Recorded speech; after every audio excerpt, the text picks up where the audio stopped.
Well, hello, everyone.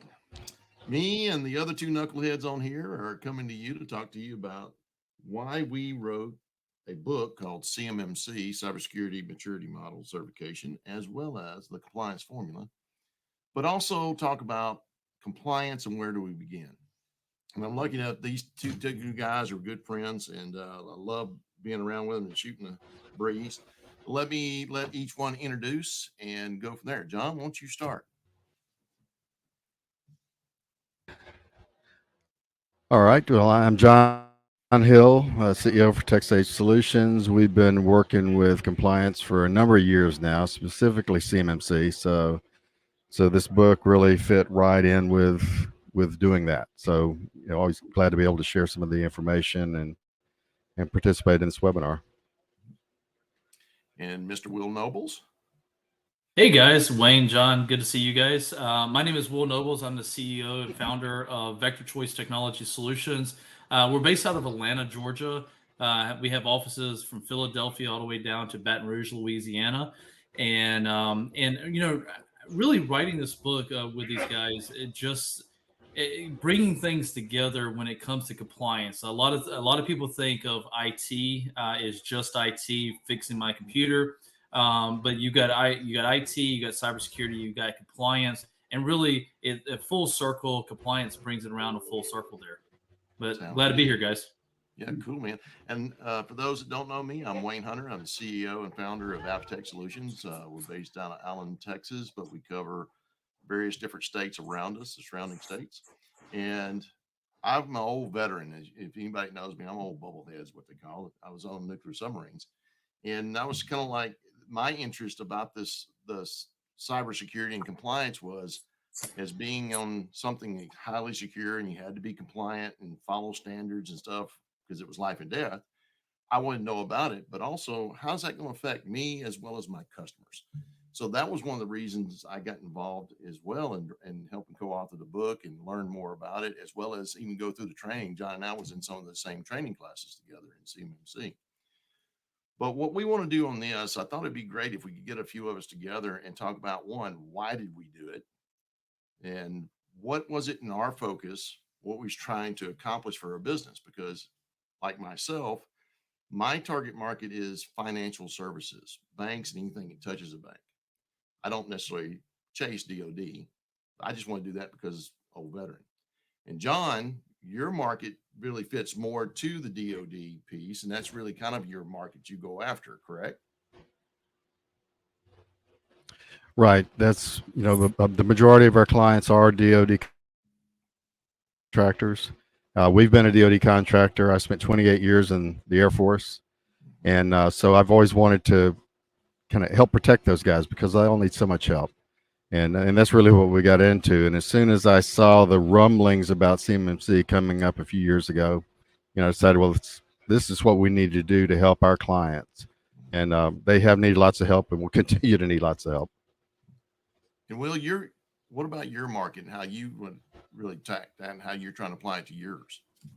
Yeah, so I mean, we do a lot of work with international clients, and so we had to know ITAR compliance and NIST compliance because of the type of work they did for the DoD, and so it was easy for us to roll into CMMC, especially with my chief compliance officer being a retired warrant officer for the military and everything. So it was just a natural conversion over to CMMC as well with other services that we do.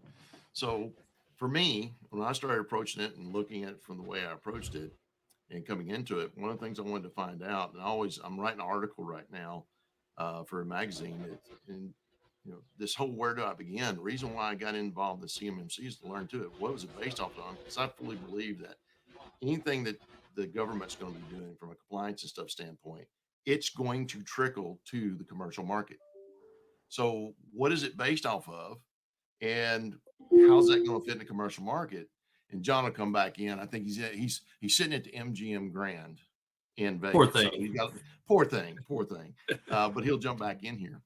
But I wanted to look at and see how that was going to go over. But what I found really quick is being in the banking, whether it's FINRA, FFIEC, other type compliance, it's based off the same exact framework as what the DoD is basing CMMC on. So it's already there. The commercial market's already dealing with it. The difference is we haven't had to deal with it. Is more the issue, right? And so for me, it was like figuring out, okay, what do I need to do for myself as a business so then I can take care of my clients and help them guide through it. So that's how I got to the point I'm here. Is that the same way it started for you, Will? Yeah, it's the if you think getting CMC compliant is the first thing you want to do, that is No, not where you want to no. go. That's probably one of the most complex ones out there, right? Yes, yes. And so really writing this book, going to the top level of compliance, for say, the rest of it comes easy to us. Hmm. And it's really a bit, and we're all going to that, right? You know, the EU passed GDPR several years ago. Hmm. Every state is coming up with compliance requirements at the state level. Obviously, we got federal compliance like CMMC, and so and even down all the way down to your insurance, your cybersecurity insurance, right? I don't care these days if you're just a doggy daycare or a cupcake company, you're Exactly. taking credit cards, right? So you got to be PCI compliant. But if you want cybersecurity insurance, I mean, you know, we'll talk more about just filling those forms out and how complicated that is. So, Exactly. And that's the point. And John's back with us. You know, we told him you was really suffering, John, sitting there in the MGM Grand in Vegas. So we really not going to feel sorry for you, okay? Well, it's a tough job, and somebody's got to do it. Okay. So what we were talking about, You is know, the and I wanted to toss in yeah, go for it. CMMC. We hadn't been doing any compliance prior to that, and just jumping into pretty much the toughest one that you could, just like Will mentioned. And there was very little help, 3 years ago, 4 years ago, as things were getting started. So a lot of learning, and it's a heavy lift. So that's why I really, one of the reasons I was happy to do the book is because it gives a lot of information to really help people be able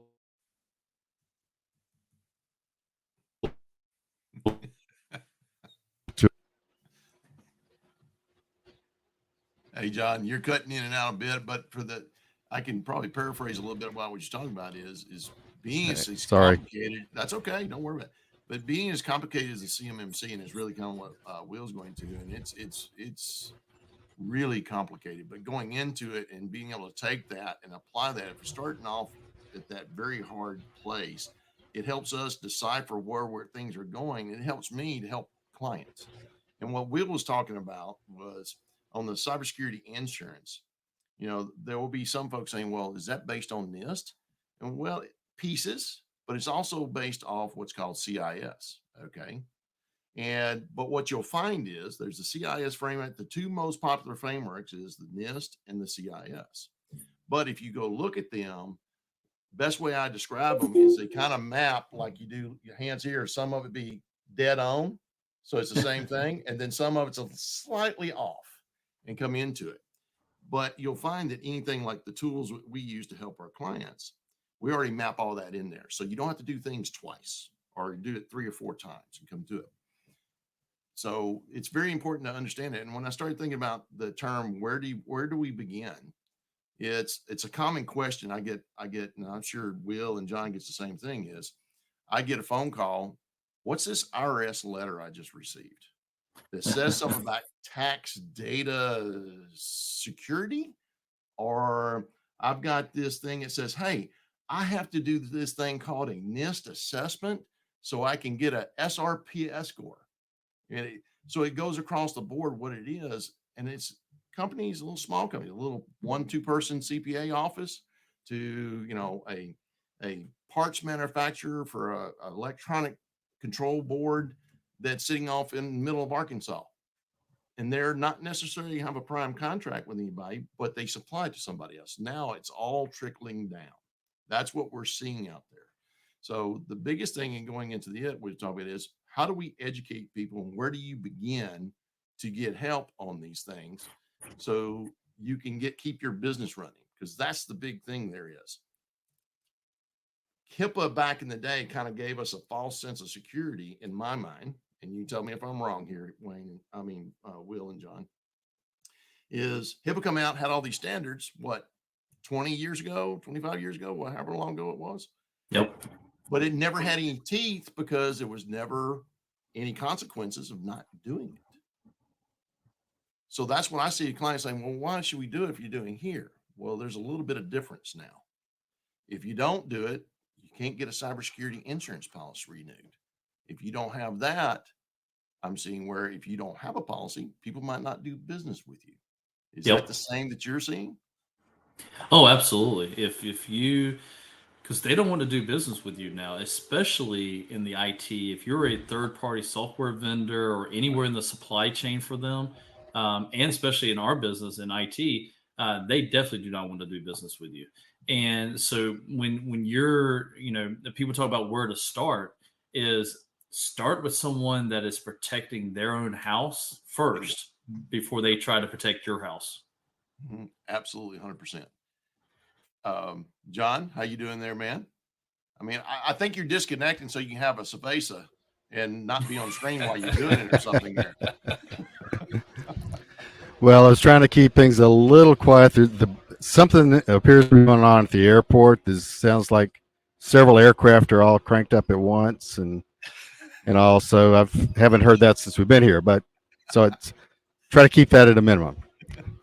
But compliance is where it's at now. It's all of us. Say that again, John. No, I mean, compliance is really where we all need to be at, because everything is requiring us to comply with some format and, some building blocks that are going to protect us all. So, and hopefully that's coming through okay. No, you came through really good. And we're starting to transition into where we really want to spend a little time is about how we help folks is on here. And I think there's two different folks we need to talk about, because you hit on something very important, Will, and that's actually like the article I'm writing right here is addressing people like us. Where do we need to start?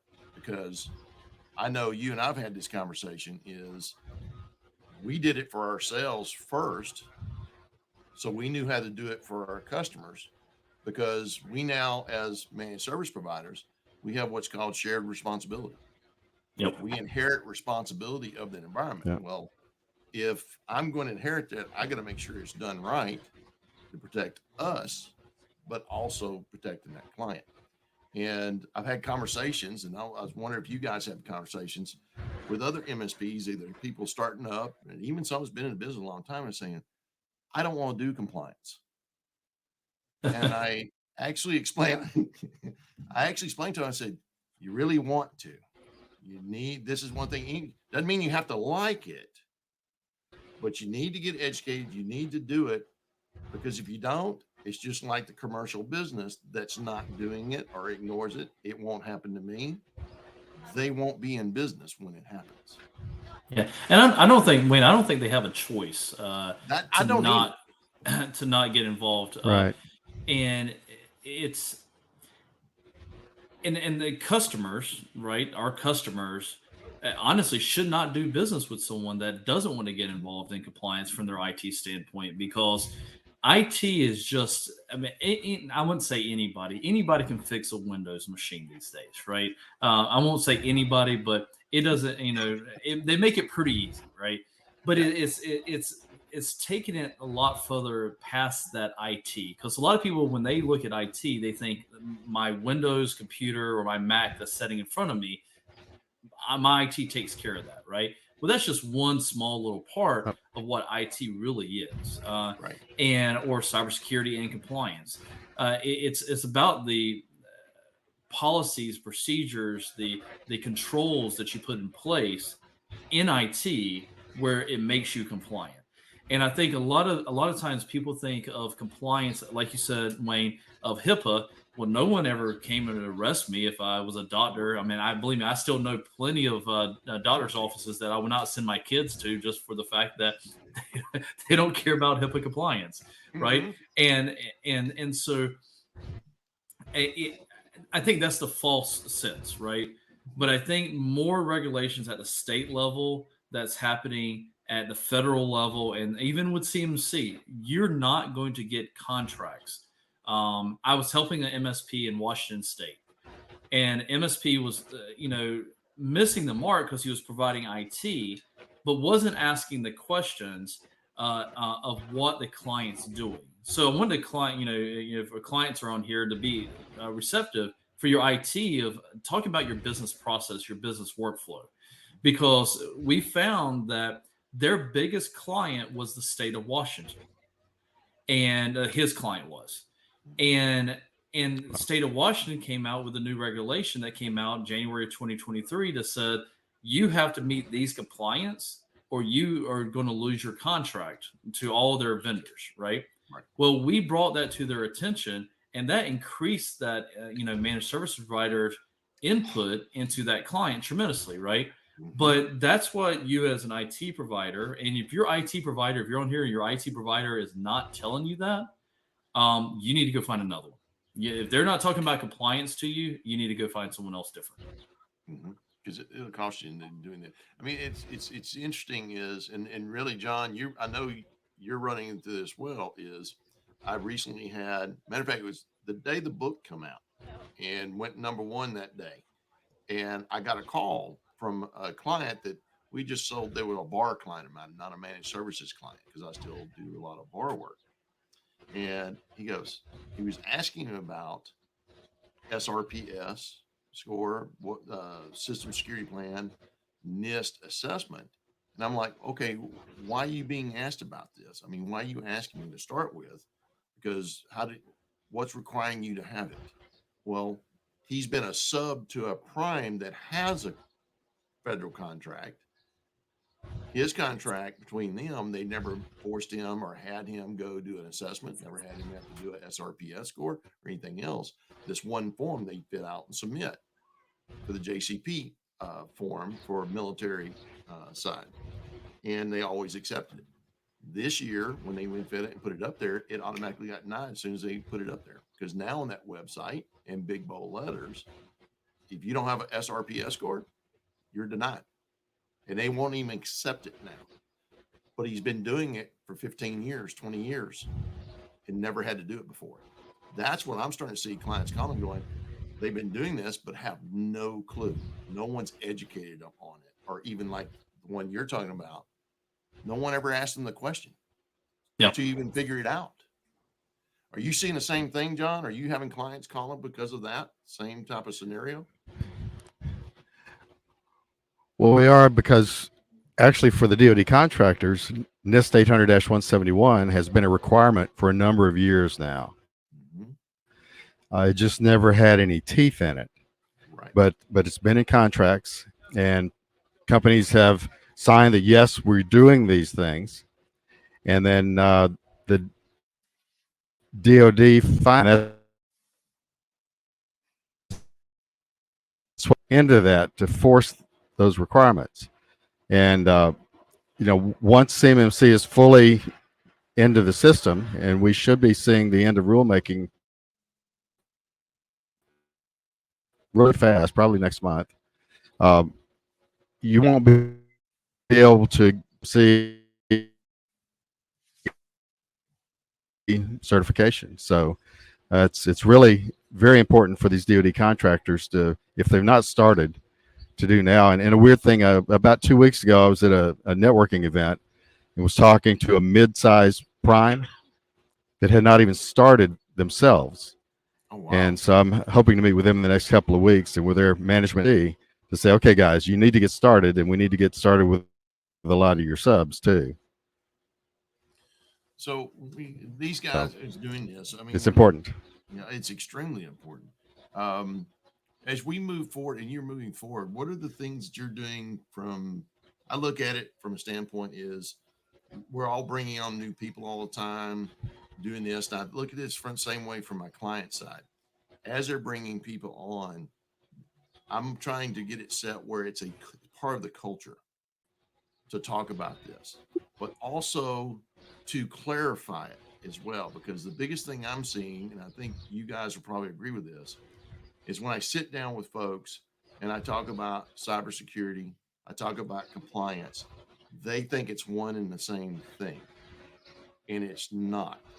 Um, I can have cybersecurity in place without compliance, but I can't have compliance in place without cybersecurity.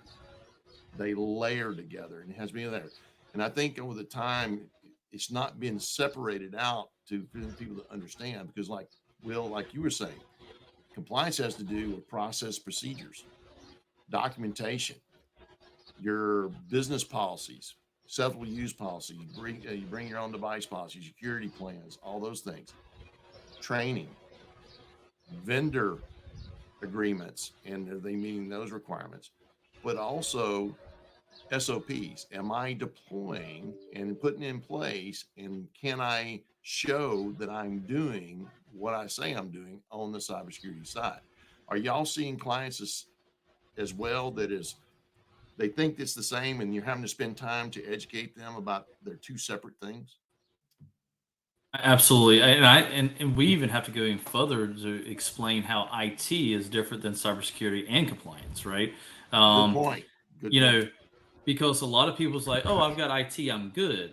Okay, well that's fine. What are you doing for cybersecurity? Oh, well, I've got antivirus and I got a firewall, right? Um, and that's the old days, right? Of It is. cybersecurity.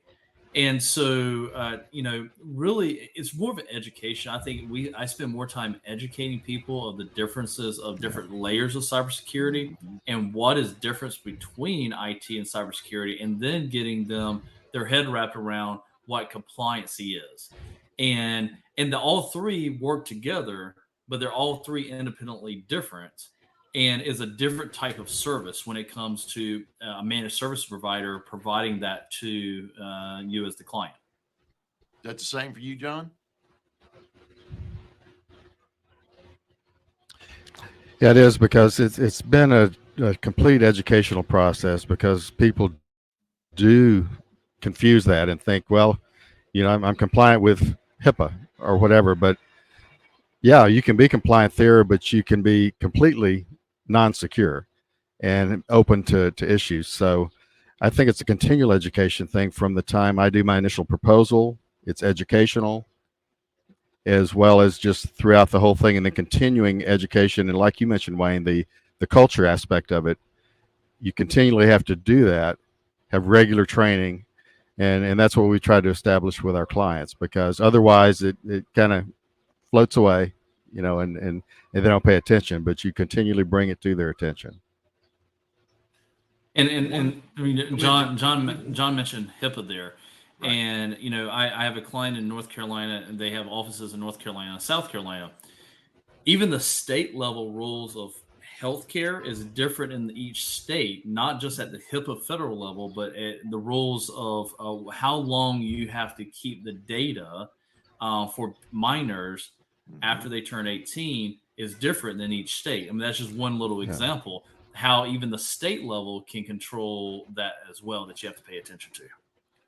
When you say that, even it comes into there and it goes in. And the biggest thing when I talk about education of our clients, it's when we say CMMC is complicated, and it is, even the commercial side, it's getting more complicated, even Yes. because you got multiple layers. Yeah. So like you're talking about, so we say to me, the entry part is cybersecurity insurance. I think we all agree on that. And that's to me is a basis of where you start.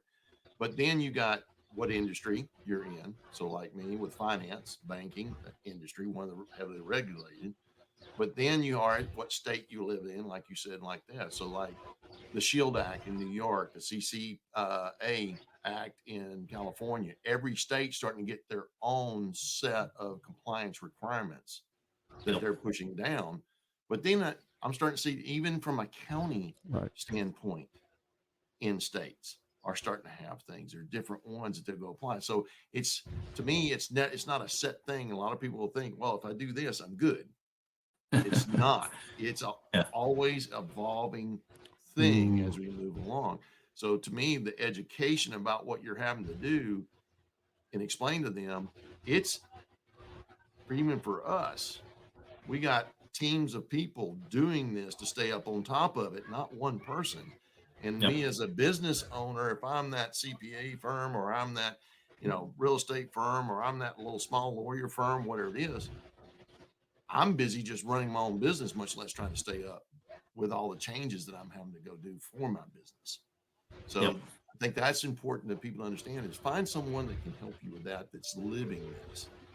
And I think that's the point we're all been trying to make there.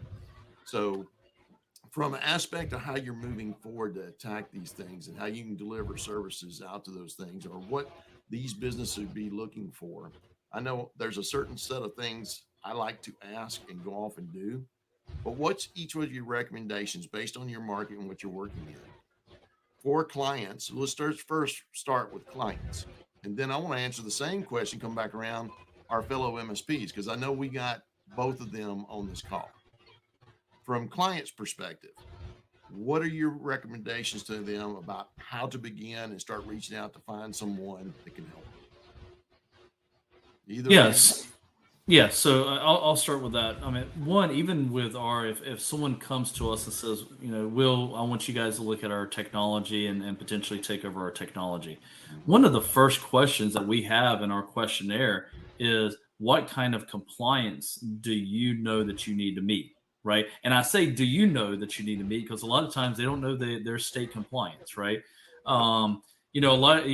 Everybody takes credit cards, and very few companies don't take credit cards. Right. So you have to be PCI DSS-4 compliant. Well, should be an audit. Do you take credit cards? Right, automatic checkbox. They have to meet PCI, and so those are the questions that I want to ask my prospects or my clients, right? But also I'm asking, can we see your application, your cyber insurance application, and your cyber insurance policy? Because I don't want you to inadvertently, and I'm not saying anybody would lie on any legal document, but inadvertently mislead what you filled out or didn't understand what you were checking. Exactly. Okay? And that's mostly what happens is they misunderstand what they checked, right? So I encourage our clients, hey, let us review that. Let us sign off on that. We actually just had a client come to us and say, Will, we have to have a CISO or a virtual chief information security officer, regardless of in-house or a third party, to sign off on this for our insurance company to even give us insurance. So they come to us for that type of stuff, so we can be their virtual CISO, and so we're asking those types of questions to make sure we are leading them in the right direction. For my fellow MSPs out there, if you don't know everything I just said, you need to start studying up on it. It's not about knowing Microsoft certifications or Cisco certifications. You got to take it to a different level or partner with someone that can help you. Did you catch all that, John? I think that's the key. Is I think so. Adjust the mic. No, I think that's the key that Will just said. If you partner with someone if you don't know what to do yourself, and there's a number of us out here that do partner with other MSPs that help them, and because everybody can't know everything, and again, it all goes back to education, both for us, our clients and fellow MSPs. And one thing I'd mention too on the CMMC side is that as an MSP supporting a DoD contractor, ultimately you are going to have to be certifiable as well at whatever level of CMMC your client is going to have. And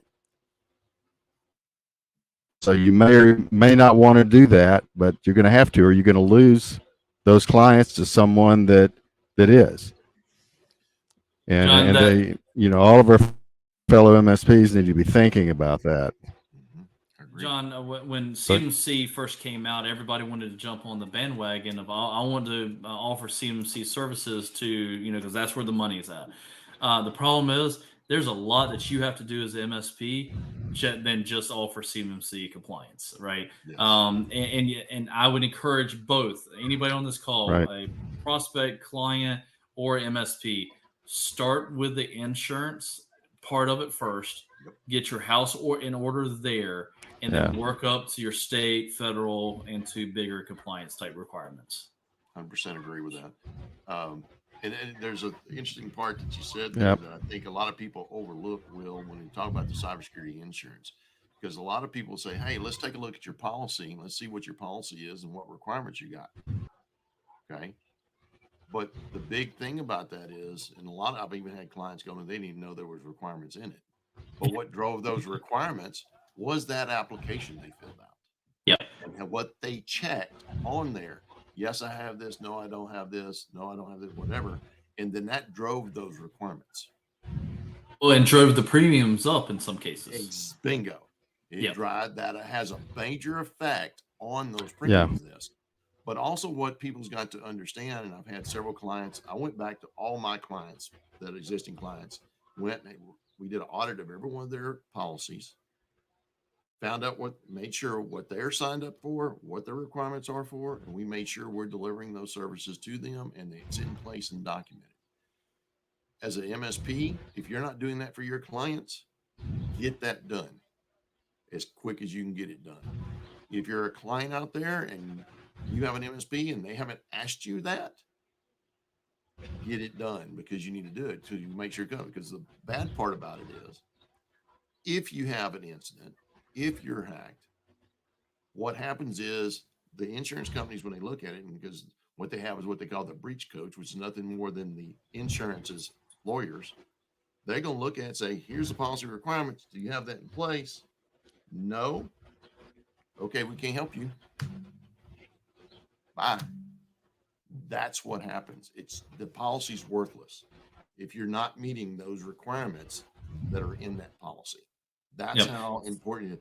And since from the Colonial Pipeline to all these instances happening over these last years, the underwriters have cracked down on what they cover. And they're asking questions up front that I hadn't seen asked ever before. So when it comes into it, you really got to pay attention to that and make sure you're doing what you're signing up to do. If nothing else, if you do that one piece, that's actually going to improve your cybersecurity posture, as we call it, and your compliance posture. Doesn't get you all the way there, but it definitely gets you in the right progress of being there. Yep. So Wayne John, I want to tell a story real fast. Yeah, just this week, it has happened. Closing attorney did not want to have MFA in their environment because it was too big of a hassle and it cost too much. Okay. But they also didn't want to password retention and long passwords either. Okay. So one of their users' personal account got compromised. She was using the same password for her business as her personal account. They compromised her, did a wire transfer, because they're a closing attorney, wire transfer for the first one for $147,000. They wired it, money gone. We found out what happened, investigated it. We changed her password to a 20-character password.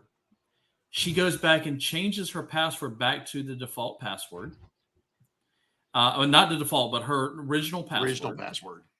And another wire transfer happened under her account. So total of $500,000. Wow. In 2 wire transfers lost because of lack of security. And guess what? Because they didn't have those things in place, their cyber insurance company will not touch it. Nope. So they have lost $500,000.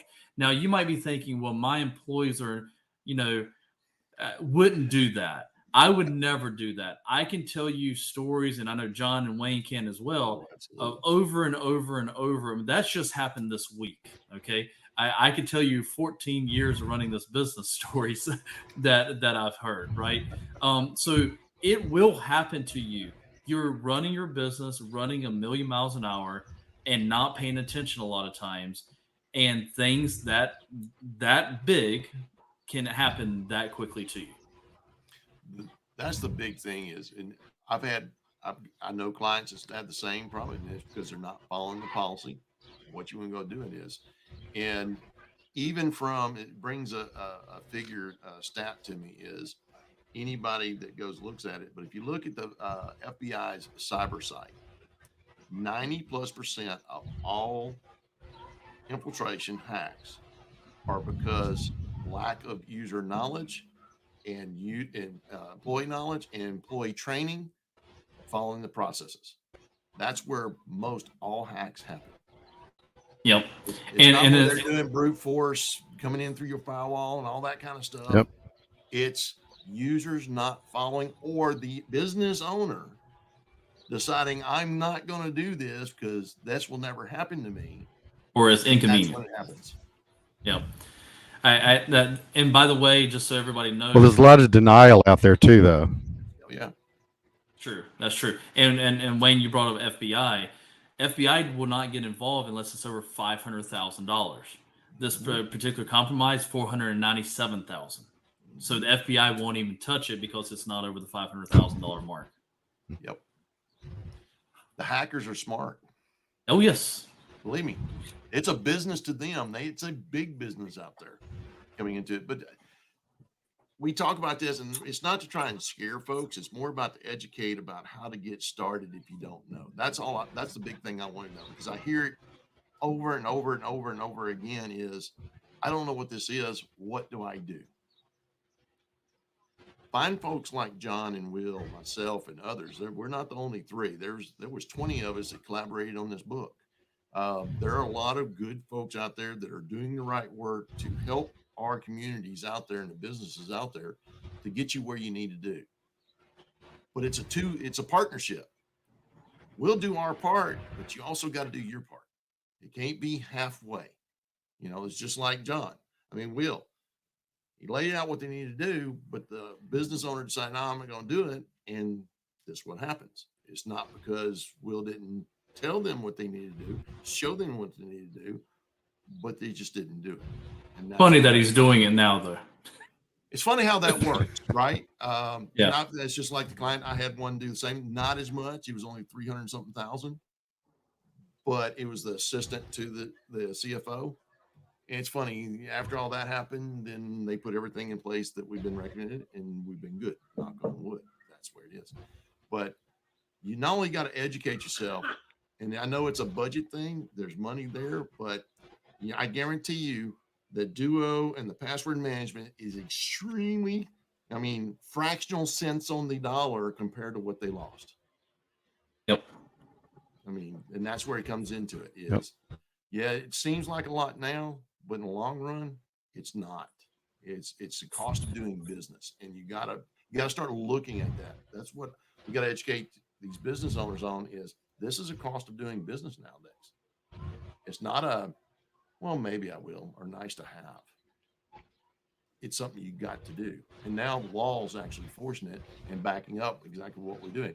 You can actually talk to. I don't know if you guys do this or not, but I work with. And I think a couple of you do too. But I got with a cybersecurity insurance company. I don't sell the insurance, but I got with them to really help me educate my users and what the policies are and why they talk about what needs to be done and what you need to do from a security standpoint, from IT standpoint, and a compliance standpoint. So cyber insurance companies can help them when they need help. And we found by doing that education, that's really starting to help. Are y'all guys doing something similar to that? Oh, absolutely. We do. Yeah. We have an insurance company we partner with, as well as we do webinars within the insurance and educating, because a lot of times the customer feels like IT company is just trying to sell them another widget, right? And we're educating. Yep. Unfortunately, all these regulations are pushing down all the widgets we have to sell you. Yeah. But John, what were you going to say? Well, in education's the key, and we also team up with an insurance company to educate, again, doing the webinars and seminars, because I think that's the key to the whole thing. Is there's got to be better education, more of it, because we still run into these business owners that are just kind of oblivious to it. They just have no idea, and so we have to educate. and then, direct them towards an insurance person to talk about it. So that's the main thing that we can all do is really help in that aspect. General education for the owners and employees, and really pushing that narrative forward, and that'll help the whole industry, I think. Yeah, I think when we're talking about the clients a lot here right now, and I think we've talked a little bit about on our cohorts out there, MSPs, to educate yourselves. There's several different things, but I know John and I and Will, we've done presentations, we've been on fireside chats that we're having these discussions on various stages, different places. But that's one of those things is where get into a peer group, get into a community to where you can get access to folks that are doing this, and don't be afraid to ask, because you got to do this. You got to get these things in place to help yourselves. I know I get phone calls from sitting on server boards and doing things. Will, I know you do as well. And John, you've done several presentations, but I'll get emails and ask, phone call out of the blue, hey, will you help me? Because I'll tell everybody, anytime I present this, and you guys know this, I'll share whatever I know. It doesn't bother me. I'm not worried about competition or anything like that, because we all build our businesses, and there's so much business out there, we don't step on each other. It's just not going to, it just doesn't happen. And when it does, it's not a big deal then, because 9 times out of 10, we join up and do business together. But don't be afraid to ask for help. I'll be more than happy to help. I'll tell you what I've been doing, how to go about it, steps to go do what you need to do for your business, your target market, and where you need to start. I know you mentor some folks as well, Will and John. I mean, is that the same thought train as you have, and you put it out there? You got other recommendations what they might want to go off and do outside of that? Yeah, I mean, if you're an IT MSP on here, IT company on this call, yes, reach out to any three of us. I am an open book when it comes to information. I will share whatever I know and more. Probably some that you don't want to know. True. But yeah, that's true. That's true. And so, I'm willing to help in any way if you guys need help. Or find someone. If you're an IT company, find someone to partner with that can provide compliance as a service for you to your clients. That's another way to take a look at it as well. I know it's hard to say, I don't have time, I don't have the expertise in house. And for our customers out there, don't just leave the IT companies, right? If they're willing to have that conversation, or they'll bring a third party and to help them, stay with them if you like them. I think both sides have to be looking and taking compliance serious. You got any other ideas on that, John? I'm at right now. I've spent several hours talking to other MSPs about compliance and about CMMC, since that's the area we focus on, and just to kind of help guide them on the direction they should take. And but I'm kind of like, with both of you, I'm willing to share the information with anybody, and whether it's another MSP's client themselves, or the MSP, or anyone that's interested, because I think, again, going back to education, the more that we can share that knowledge, the better off everybody's going to be, because we don't want these hackers getting in and ransoming us and that. So yeah, we've got to share. And luckily, I found out at this conference, I'd like to share some more word about that at like 6 locations over the next, I think, 2.5 months, to talk to groups of folks around the country about compliance. I think one of the things I was looking at is, and coming into this, we started looking to wrap up here a little bit here for the folks. If you had, what do you see in the next, and I'm not looking at 2 years, 3 years, and anything like that. I'm looking at next 6 to 12 months.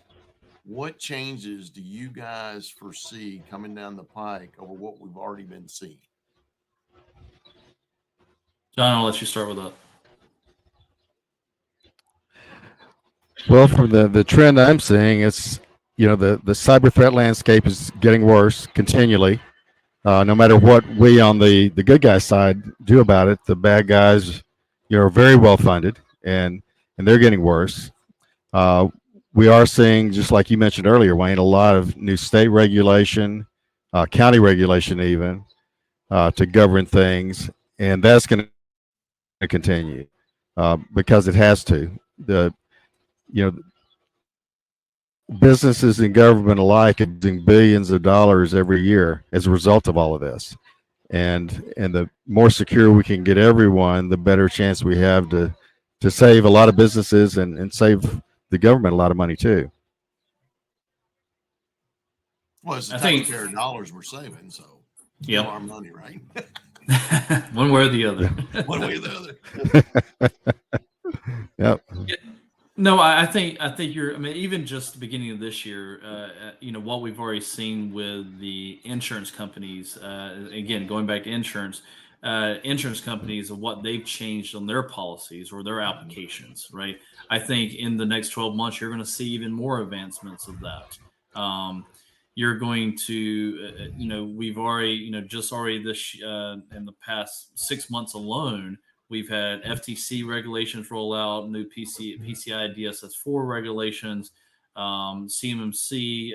Didn't CMMC just roll out their newest beginning of They this did year? an adjustment to the 2.0. Yeah, yep. And I can't Yeah. even keep up with all of it. That's why you need a company like us, because we even struggle to keep up with all of it. That's why I do have a compliance officer on my team to help me with that. And so, it's never changing. Don't think if you're a prospect customer on here, don't think that your technology today is going to be the same thing that it's a year from now. If you're an MSP, don't think the same thing that you are providing today is the same thing you're going to provide a year from now. It is going to change. I agree. One of the things that in coming around this and what I've found is, and I'm educating because in the target market I'm in, and it's got one, banking, I do a lot with banking, and that's a very heavily regulated environment. And on average, banks spend about $10,000 a year per employee for compliance. Okay. That's an industry standard for them. But they've been doing that for years. They go off and do it. But even in that industry, since 2008, they've spent about 243 billion in fines for compliance. Okay. So think about that for a second. You have an industry that is been doing this for a long time, heavily regulated, but they still can't get it right themselves. Okay. That makes you scratch your head at first. I was actually shocked at the numbers when I was doing the research. I really was. Because the banks I'm working with, I mean, they make IT squeal. Let me tell you, when it comes to this. But what I started finding out, and this is something you got to think about, it goes back to what both these gentlemen are saying is, we found that yes, they would have a compliance department, and they would have a person in compliance that knew nothing about IT, not technical. They're documentation procedure folks. So when it came time to do the audits, the assessments, not the audits, but the assessments to prep for the audit, what would they do? They would go borrow people from the IT side, come in, help them do that. And then the IT people go back to their IT jobs. Okay. What's wrong with that picture? Okay. And that's where I come into understand is keep separation, what I call church and state. The old saying is, don't call your baby ugly, and that's nobody's going to do that, right? I mean, just as a simple analogy. That's what I started finding out is because they didn't put manpower to the compliance that had technical people in it to could do the assessments and give that honest piece about what's wrong. So then IT can go fix the holes. That's what we're seeing happen out there, and that's what causes those issues there. So for the clients on here, when you're going off and doing this, and I know John, both these gentlemen do it, and this is one thing you look at the MSP. Yeah, I've got a help desk. I got those service guys, just like Will and John do. They got those. but my compliance team is separate of them. I have a CISO as well. I've got them and they're separate. So the assessment's done there. And if we happen to be the MSP doing the IT work, then we give them the work to go fix and we reassess them just like if they was an outside IT firm. Do you guys agree with this? Is there any tweaks to that? What's your recommendations? Well, I think that I mean you're exactly right because we do have to have a little bit of that segregation, and even though we're a little bit smaller company than yours is, Wayne, but we still maintain a lot of that separation between the compliance consulting side of it and then the IT side of it that's actually fixing those issues. But they work very synergistically, but they do need to have some isolation just to keep everything straight and make sure that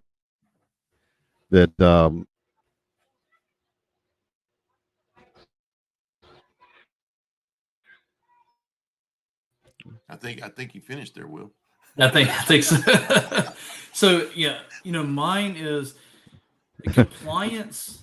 You can be compliant right now, today, and not be compliant tomorrow, right? That's right. And so compliant is not just checking the Yeah. checkbox once a year. Compliance is make sure that you actually can report on it on at least a monthly basis, right? Mhm. That you're maintaining compliance because there is going to be an IT guy, there's going to be a user that disables MFA or does something that takes your whole company out of compliant because of one user did something, right? And so I can write a report saying Wayne's company is compliant today does not mean that you're compliant tomorrow. So I think that's where both of them get married a lot. We keep our SecOps and compliance team separate than my operations team Mhm. because I want them to be big brother on my team for anything that they might change, right? And so, um, yeah, I mean, I think you have to look at it as two different teams, two different services, but at the same time, compliance is only a snapshot of time. That's right. And then to that piece, and that's really one of the big Right. changes that for me, when looking at these next 6, 12 months going on, we're already doing it. I know we on this group here are doing it, but compliance as a service has been really come up as a new term over the last 6, 12 months, right? Is because like we was talking about here, it's not one time. We go do it, get prep one time, go do it. Because now B2B is at any given time, I'm seeing people going, are you compliant? Give me a current state of your compliancy. Okay. Well, if you give a report that was done 12 months ago, they're That's not going not to current. accept that. They're not going to accept that. They want to see something that's within the quarter at a minimum, Yep. is what I'm seeing. So it's got to be within the 3 months. So that means you got to have things in place to be able to monitor that stuff and watch for things go out of compliance. And so your IT team is always fixing those things. And that was the biggest response I got back from these banks saying, you can do that? I'm like, and don't think if you're on this call and you have an IT, that IT is going to be able to go back 30 days, 60 days, 120, 90 days, 120 days, right? Retroactive to see that you were compliant at that time, right? Mhm. You sort of got to be on top of it. yeah, that was the interesting part in the response. When we first started this, I was doing my homework. I was actually really surprised because I figured if these guys are already doing this, they got to be. But even them. So to me, I'm saying that so don't feel bad about where the state is. Just go ahead and get started because everybody has the various states of Right. it. But that ongoing monitoring, so at any given time, I can tell you because what that is, that's doing your internal and external pen testing. It's monitoring your IT, your Duo, your password changes. Did I add a new computer in that didn't have antivirus on it? All those things apply to compliance. It's not one or two, it's all of that in the state. Does it meet those controls to make me compliant? So, yes, it's a complicated thing, but we've figured out with tool sets and things in this industry that allows us to bring a service to you that actually simplifies it for you and take that headache off your back. So, that's where we're going to that. We got about 5 minutes left. One of the things I want to make sure I say is on the actual on your screen there, you'll see over on the right hand side the image of the book. If you click on that, that'll actually take you to Amazon. If you want to purchase the book, get it. And if you want to see us, we're at a lot of different places, whatever, be happy to sign it.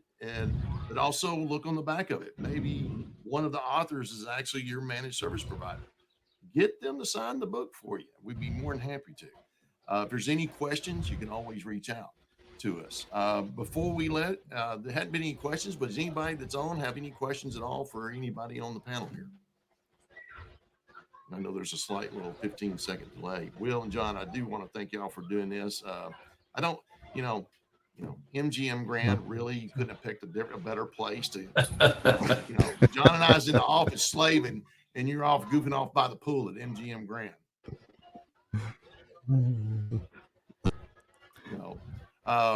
Thanks, Charlie. Well, one thing you didn't, Wayne, one thing you didn't mention is that on the book, all royalties from the book do go to the St. Jude Children's Hospital as well. So we need to let everybody know that. Absolutely. That was one of the things about this. I think is one of the coolest things is all an absolute 100% proceeds go to St. Jude's. Thanks for reminding me on that, John, because that is very important going there. Well, folks, I appreciate John and Will. Appreciate it. We'll probably do something like this again in the future. Maybe we can. Thanks for having me. Actually be in a work mode instead of a play mode. But if y'all have any questions, just reach out. This is recorded, be up on the site. If you got folks you think would be benefited, just point them to the site and then go and actually see the recorded webinar. So with that, John, go have a cerveza on me and Will. And Will, I'm sure I'll see you soon, bud. Yep. Have a good one, guys. All right. Later.